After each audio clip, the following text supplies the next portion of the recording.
নমস্কার বন্ধুরা। রাতের আকাশে ঢাকের গর্জনে কাঁপছে চারদিক, আলোকসজ্জায় ভরা এই শহর, আর হাজারো মানুষ একসাথে বলছে জয় মা দুর্গা। সত্যি দুর্গাপূজা মানে আনন্দ, মিলন মেলা আর ভক্তির আবহ। কিন্তু আপনি কি জানেন এই দুর্গাপূজার আসল ইতিহাস? আর কবে থেকে বা শুরু হচ্ছে দুর্গাপূজা 2025?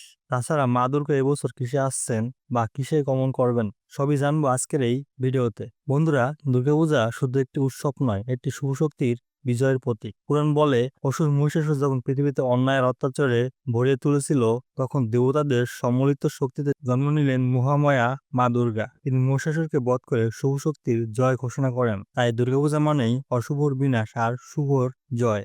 2025 সালের দুর্গাপূজার সময়সূচি: 21 September Mahalaya, 28 September Shashthi, 29 September Mahasaptami, 30 September Maha Ashtami, 1 October মহানবমী, 2 অক্টোবর বিজয়া দশমী, 8 অক্টোবর লক্ষ্মী পূজা। 2025 সালের মহালয়া পড়েছে 21 সেপ্টেম্বর। সেদিনেই এই পক্ষের সূচনা। ষষ্ঠী থেকে মূল পূজা শুরু হবে 28 সেপ্টেম্বর। টানা 5 দিনের এই পূজায় ভক্তি, আনন্দ আর মিলন মেলায় ভাসবে কোটি কোটি মানুষ। এবছর মা দুর্গা আসছেন হাতির পিঠে আর গমন করবেন নৌকায়, অর্থাৎ আগমন হবে ঐশ্বর্যের বার্তা নিয়ে আর গমন হবে শস্য সমৃদ্ধি ও ঐক্যের প্রতীক হয়ে। এখন একে একে দেখে নেই প্রতিদিনের তাৎপর্য।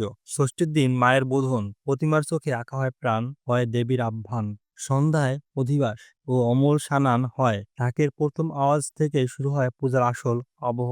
সপ্তমীতে দেবী দুর্গার নবপত্রিকা গঙ্গার জলে স্নান করানো হয়। ভোরে কাষ্ঠপাত্রে কলা বউ নিয়ে আসা হয় মণ্ডপে। এই দিন থেকে মায়ের পুজো পুরোপুরি শুরু হয়। অষ্টমী হয় পূজার হৃদয়। ভোর থেকে শুরু হয় অঞ্জলি, মণ্ডপ ভরে ওঠে ভক্তদের ভিড়ে। এই দিন সন্ধ্যা পূজা হয়, যেখানে মা চণ্ডীর 108টি প্রদীপ ও 108টি পদ্মে পূজা করা হয়। অঞ্জলি, ধনুচি আর ভক্তিগানে মেতে ওঠে সবাই। নবমী হলো মহিষাসুর বধের প্রতীক। এই দিনে দেবীকে আহ্বান করা হয় বিজয়ের রূপে। পূজা করা হয় মহাগম্ভীর ভাবে। আর রাতে আরতি ও ঢাকের তালে শহর গ্রাম ভরে তোলে। দশমী মানেই বিদায়ের দিন। সকালে অঞ্জলি দিয়ে মায়ের পুজো শেষ হয়। তারপর হয় সিঁদুর খেলা, যেখানে মায়েরা লাল সিঁদুরে রঙিয়ে দেন একে অপরকে। বিকেলে হয় প্রতিমা বিসর্জন, চোখে জল আর মুখে হাসি, কারণ সবাই জানে আসছে বছর আবার হবে। বন্ধুরা, আপনার শহরে দুর্গাপূজা কেমন হয় কমেন্টে জানাতে ভুলবেন না। ভিডিওটি ভালো লাগলে লাইক, শেয়ার এন্ড সাবস্ক্রাইব করে সনাতন বার্তা চ্যানেলের পাশেই থাকুন।